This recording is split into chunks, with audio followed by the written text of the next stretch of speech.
Just like that, Tony Gilroy's Andor experiment, which was very much one for a live-action Star Wars property, has completed its first season.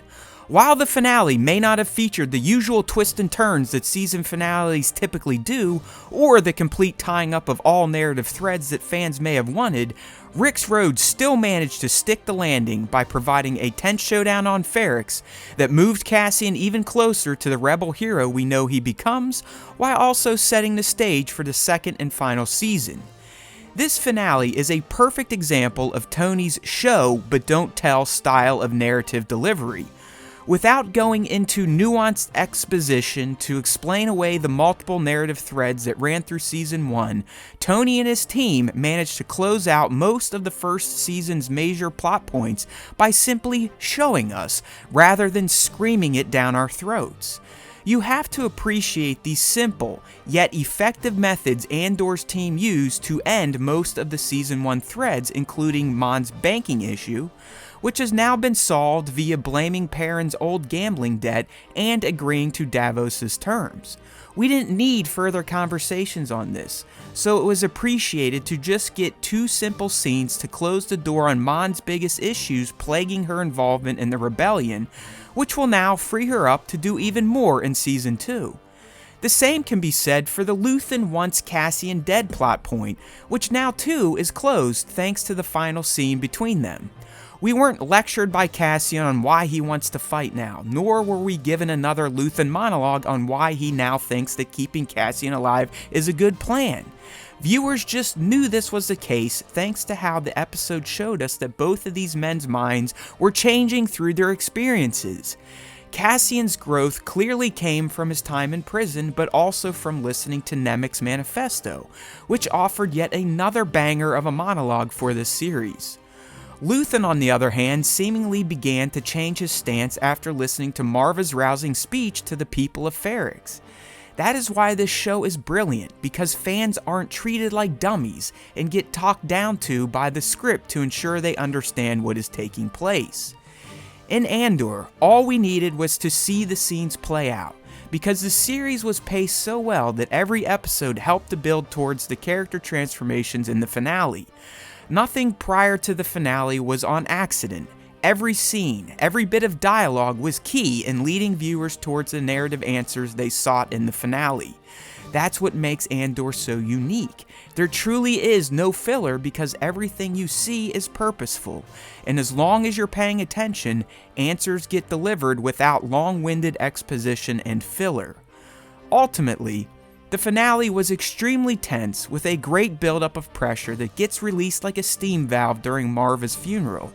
And while nothing over the top or water cooler worthy really happened, the finale still did its job in showcasing Cassian's metamorphosis and making it feel earned and not convenient. Like his mother before him, we too now see how he is an unstoppable force for good, and this arbitrary character created for a Star Wars spin-off is now earning the legendary status he was given in Rogue One without knowing where he came from, and what made him that freedom fighter he is when fans first meet him on Kafrene. If you're someone who has slept on this series or found it to be too slow before all episodes were released, from the words of Nemik, remember this: try. Andor Season 1 is a gem, and the finale confirms this. It may not have been a typical season finale full of surprise and shocking turns, but it got the job done and left me wanting more, which is a sign of great storytelling. All I can say is, stone and sky. Stone and sky. Stone and sky. How about some top moments? The first top moment is more of a series of moments featuring Cassian as he returned to Ferrix.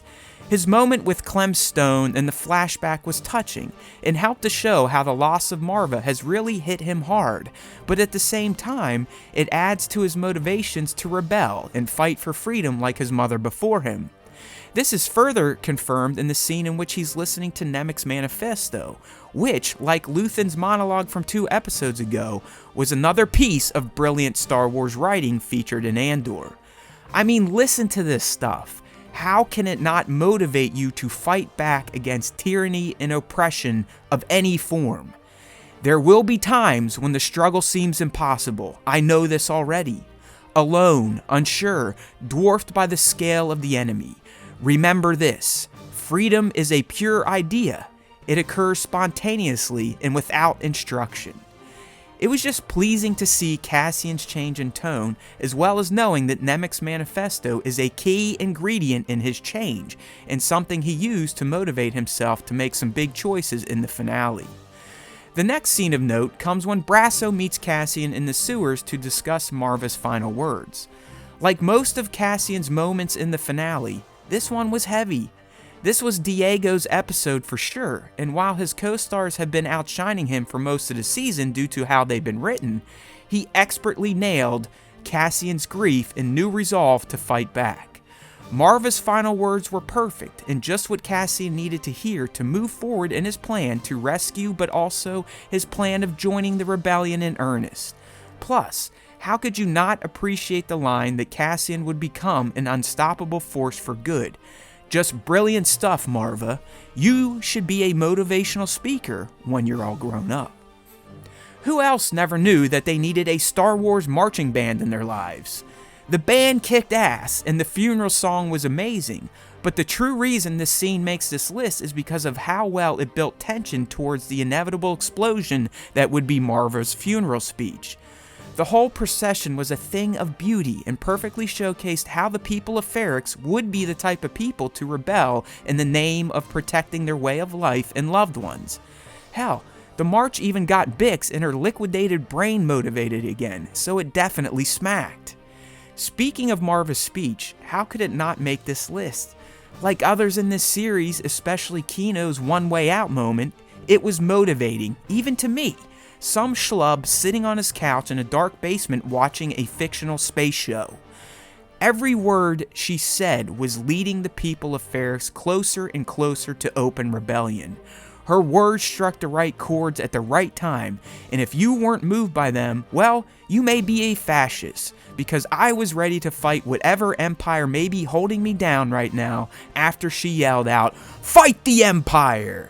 She even seemingly moved the unflappable Luthen Rael with her words, and possibly even Mr. Law & Order himself, Cyril Karn.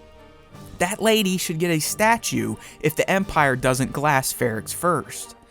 And the final moment should be no surprise, because it's the moment most of us have been waiting for, and that is the moment Cassian fully commits himself to Luthen's burgeoning rebellion, and takes his first official step towards becoming one of the heroes to save the galaxy through sacrifice on Scarif Beach.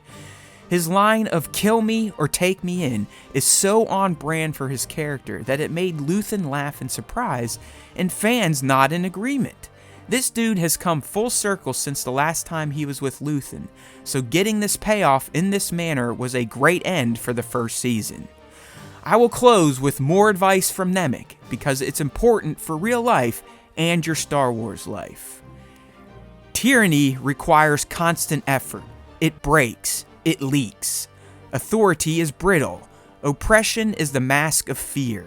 Remember that, and know this. The day will come when all these skirmishes and battles, these moments of defiance, will have flooded the banks of the Empire's authority, and then there will be one too many. One single thing will break the siege. Remember this. Try. Hey, thanks for watching. If you enjoyed this video, please consider liking it and subbing to our YouTube channel. We'd also love for you to join in with our weekly Star Wars podcast and live stream. So use the links in this video's description or head to StarWarsTime.net to subscribe to the platform of your choice. There's always time for Star Wars Time, and remember, if you listen to the Star Wars Time show, the Force will be with you. Always.